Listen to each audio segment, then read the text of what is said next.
नमः शिवाय, जय भोलेनाथ। आप सभी लोगों का व्रत त्यौहार एस्ट्रोलॉजी में स्वागत करती हूँ। कैसे हैं आप सभी लोग? उम्मीद करती हूँ आप सभी लोग अच्छे होंगे।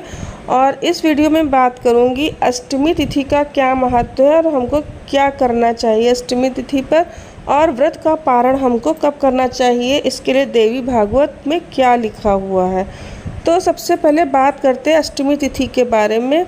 और बात करने से पहले एक छोटी सी रिक्वेस्ट है, अगर जो अच्छी लगे वीडियो तो चैनल को ज़रूर ही सब्सक्राइब करिए। सबसे पहली बात तो गौरी और शंकर की पूजा होती है। जो माता गौरी हैं वो अखंड सुहाग का वरदान देती हैं।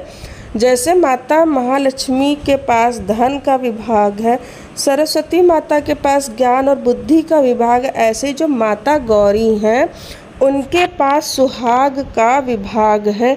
शादी से पहले भी गौरी की पूजा की जाती। जिनकी शादी नहीं होती वो कन्याएं भी गौरी की ही पूजा करती हैं। माता गौरी सुहाग की रक्षा करती हैं, सुहाग देती हैं और पुत्र भी देती हैं माता। तो अष्टमी के दिन हमको अवश्य ज़रूर ही दुर्गा देवी के मंदिर जाकर माता को नारियल इस दिन भेंट किया जाता है। नारियल का इस तिथि को विशेष महत्व होता है।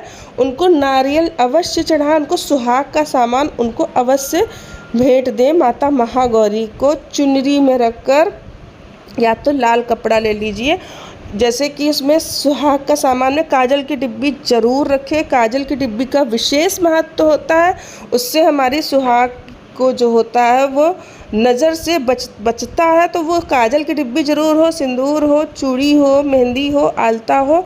जो बेसिक जो होना तो 16 चाहिए, लेकिन जो बेसिक चीज़ें जो होती हैं जो ज़रूरी होती हैं वो अगर चांदी की बिछिया कर सकते हैं तो अति उत्तम है, नहीं कर सकते हैं तो कोई बात नहीं। जो ज़रूरी होता है सुहाग का सामान उतना ज़रूर चुनरी में रख लें, माता को अर्पण करें। और नारियल वहाँ से लेकर नहीं आना है, नारियल को चढ़ा दीजिए। और जो चूड़ियाँ जो होती हैं वो अगर जो उस मंदिर में पंडित जी बैठते हैं तो वो चूड़ियाँ सभी सुहागिनों में बंटवा दीजिए। सिंदूर जो होता है थोड़ा प्रसाद में ले आइए, बाकी सिंदूर भी बांटिए। तो जो आप सुहाग का सामान बांटेंगे इससे आपको इसका नवरात्र के दिनों में सुहाग का दान करने से हजारों हजार गुना फल मिलता है, बहुत अच्छा होता है। तो जो माता महागौरी इस दिन जब आपको वरदान देंगी खुश होकर, तो उससे आपके सुहाग का जो उम्र होती है वो बढ़ती है।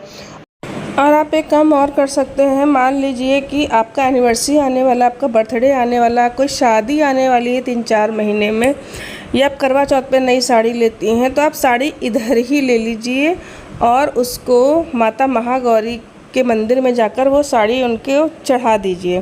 फिर बाद में आशीर्वाद के रूप में आप उस साड़ी को उपयोग करिए। तो ऐसे ही हम कभी भी कोई नया सलवार सूट या साड़ी खरीद कर लाएं तो पहले गौरी जी को, जो घर में गौरी जी होती है उनको चढ़ा दीजिए।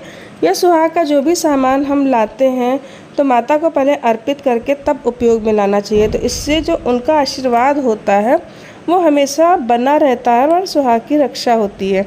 अब व्रत के पारण की भी बात कर लेते हैं।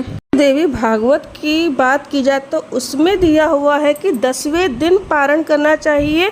9 दिन व्रत रहकर 10वें दिन पारण करें, लेकिन निर्णय सिंधु आदि धर्म ग्रंथों में लिखा है और कई ग्रंथों में मिलता है कि नवमी के चौथे पहर में पारण कर सकते हैं। ये मैं अपनी पूरी जिम्मेदारी लेकर बोल रही हूँ, पूरा शास्त्र सम्मत बात कर रही हूँ। और अगर जो आप 10वीं के दिन पारण करते हैं वो भी अति उत्तम है, क्योंकि ये बात देवी भागवत में दी हुई है।